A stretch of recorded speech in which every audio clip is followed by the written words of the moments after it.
ጤና ይስጥልኝ ለአክሲዮን ባለድርሻዎች በሙሉ አክሲዮን ለምትገዙ በሙሉ አክሲዮንን በተመለከተ ከባድ የሆነ ማስጠንቀቂያ ተላልፏል። ይሄንን ዝርዝር መረጃ ምነግራችሁ ነው የሚሆነው። አብራችሁ እንድትቆዩ እጋብዛችኋለሁ። ይህን ከባድ ማስጠንቀቂያ ያወጣው የኢትዮጵያ ካፒታል ገበያ ባለስልጣን ነው። የኢትዮጵያ ገበያ ባለስልጣን የአክሲዮን ምዝገባ ቀነ ገደብ አስቀምጦ ነበረ። ቀነ ገደቡም ህዳር 16 ቀን 2018 ተጠናቋል።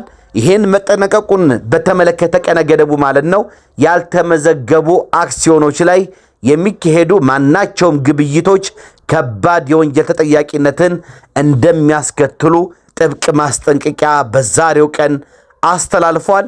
እንግዲህ የኢትዮጵያ ገበያ ካፒታል ገበያ ባለስልጣን ባወጣው መግለጫ እንዳስታወቀው በአዋጅ ቁጥር 1248 ህዝባር 2013 አንቀጽ 75 መሰረት ለህዝብ የሚሸጥ ሰነደ መዋዕለ ንዋይ ወይም ደግሞ አክሲዮን ለገበያ ከመቅረቡ በፊት መመዝገብ ግዴታ አለበት። በዚህ አዋጅ መሰረት ቀነ ገደቡ ካለፈ በኋላ ያልተመዘገቡ አክሲዮኖችን ለግብይት ማቅረብ ወይም ደግሞ መገበያየት በአዋጁ አንቀጽ 106 ንዑስ አንቀጽ 5 መሰረት በወንጀል የሚያስቀጣ ተግባር ሲሆን ቅጣቱም ከ7 እስከ 15 ዓመት በሚደርስ ጽኑ እስራትና ከ150 ሺህ እስከ 350 ሺህ ብር እስከ 300 ሺህ ብር በሚደርስ መቀጮ እንደሚቀጣ ይደነግጋል።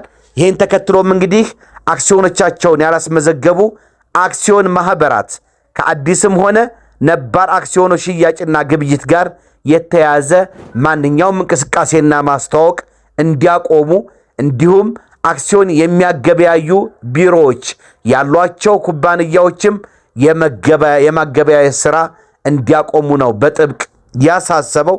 ይህን ማስጠንቀቂያ በመጣስ ግን ግብይት ላይ ለሚሳተፉ አክሲዮን ማህበራት ሽያጮች የሚሰረዙ ሲሆን ከገንዘብ ቅጣት ባለፈም የሥራ ኃላፊዎችንና የቦርድ አባላትን እስከ ማገድና ጥቁር መዝገብ ላይ እንዲሰፍሩ እስከ ማድረግ የሚደርስ አስተዳደራዊ እርምጃ እንደሚወስድ ነው የኢትዮጵያ ካፒታል ገበያ ባለስልጣን ያሳሰበው።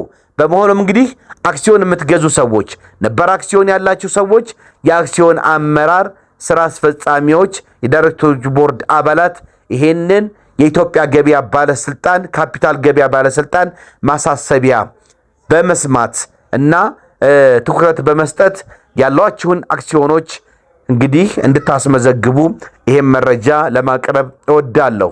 እንግዲህ የኢትዮጵያ ገበያ ካፒታል ገበያ ባለስልጣን ህብረተሰቡን ሲያሳስብም መመዝገብ ሲገባቸው ያልተመዘገቡ አክሲዮኖችን እንዳይገበያዩ ጠይቋል። አክሲዮኖችን ከመግዛት በፊት መመዝገባቸውን በኢትዮጵያ ካፒታል ገበያ ባለስልጣን መመዝገባቸውን ወይም ከምዝገባ ነፃ የተደረጉ አክሲዮኖችም ከሆነው እነዚህ ስለመሆናቸው እንዲያረጋግጡ ነው እንግዲህ አጽንኦት ሰጥቶ ያሳሰበው ማለት ነው። እንግዲህ በኢትዮጵያ ካፒታል ገበያ ባለስልጣን ፍቃድ ያልተሰጣቸው ደላሎችና አሻሻጮችና አማካኝነትም ግብይት እንዳይደረግ ነው እንግዲህ የኢትዮጵያ ካፒታል ገበያ ባለስልጣን በጥብቅ ያስጠነቀቀው ማለት ነው። ውድና የተከበራችሁ የፕሮግራሜ ተከታታዮች እንግዲህ ከዚህ ጋር በተያያዘ አንድ የህግ መረጃ ልጨምርላችሁና እንግዲህ ብዙ ጊዜ ወላጅ በህይወት እያለ በስጦታ ንብረት ሊሰጠው ይችላል። አውራሽ በህይወት እያለ ከሟች ንብረት ላይ ከአውራሽ ንብረት ላይ በስጦታ የተቀበለ ማንኛውም ወራሽ ወይም ልጅ አውራሹ ከዚህ ዓለም በሞት ሲለይ የውርስ ሀብት ክፍፍል እንደምታውቁት ይደረጋል።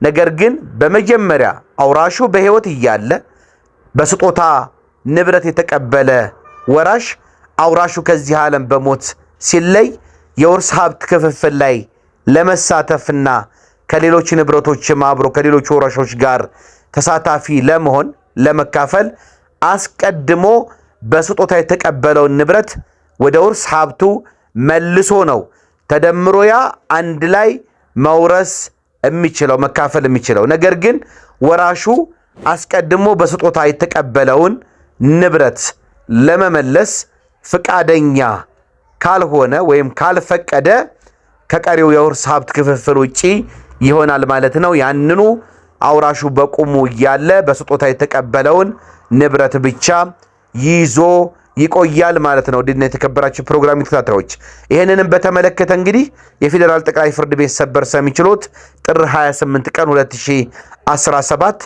በሰበር መዝገብ ቁጥር 2493 67 ላይ አውራሽ በህይወት እያለ በስጦታ ንብረት የተቀበለ ወራሽ አውራሹ ከዚህ ዓለም በሞት ሲለይ ሊወርስ የሚችለውና ሌሎች ንብረቶችን መካፈል የሚችለው በቁም ያለ አውራሹ የተቀበለውን ንብረት ወደ ውርስ ሀብቱ ለመመለስ ከፈቀደና ፍቃደኛ ከሆነ ብቻ ነው። ካልሆነ ያንኑ ይዞ ይቀራል በሚል አስገዳጅ የህግ ትርጉም ሰጥቷል።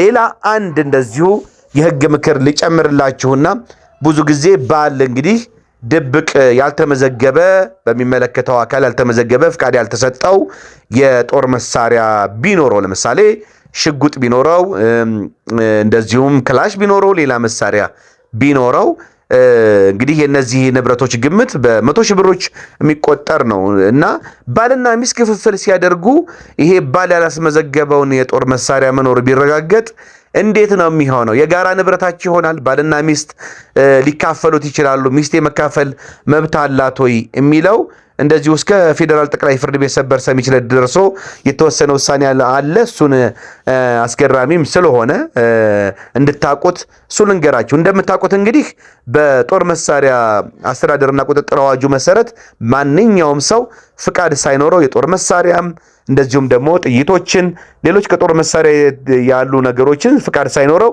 መያዝ መጠቀም በብዛትም ይሁን ለግል ጥቅምም ወንጀል ነው፣ ያስቀጣል። ነገር ግን ምናልባት አንዳንድ የሀገራችን አካባቢዎች ባለ ባህልም ሊሆን ይችላል በሌላ ምክንያት ብቻ ባል ድብቅ የጦር መሳሪያ ቢኖረው ያልተመዘገበ ቢኖረውና ከሚስቱ ቢለያይ ሚስት እንደዚህ አይነት መሳሪያ ያለው የጋራ ንብረታችን ሊሆን ይገባል ብላ ጥያቄ ብታነሳ ቅድም ያልኳችሁ ፍቃድ ሳይኖረው ወንጀል መሆኑ እንደተጠበቀ ሆኖ ግን የጋራቸው ይሆናል ይሄ መሳሪያ የሚለው ጥያቄ ያስነሳል። እንግዲህ በባልና ሚስት የንብረት ክፍፍል ክርክር ወቅት ድብቅ የጦር መሳሪያ ወይም ፍቃድ ያልተሰጠ የጦር መሳሪያ መኖሩ እስከተረጋገጠ ድረስ በህግ አግባብ ስልጣን ባለው አካል አለመመዝገቡ የዚህ መሳሪያው የለም የሚያስብል ሳይሆን የኢኮኖሚ ጥቅም ያለውና ባልና ሚስት በትዳር እያሉ ያፈሩት ንብረታቸው እስከሆነ ድረስ ከሚመለከተው አካል ተመዝግቦ መሳሪያውን ለመያዝ ፍቃድ አለመሰጠቱ የተጋቢዎቹ የጋራ ሀብት እንዳይሆን የማያደርገው ነው በሚል እና ሀብታቸው ነው የጋራቸው ነው ሊካፈሉት ይገባል በሚል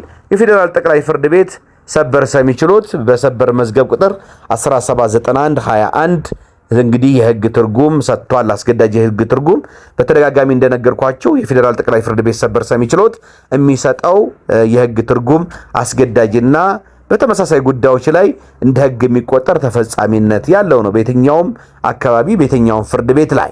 ስለዚህ እነዚህን መረጃዎችና እነዚህ ሁለት ደግሞ የህግ ምክሮች ላቀርብላችሁ ብዬ ነው። መልካም ጊዜ እንዲሆንላችሁ እመኛለሁ። ባባይ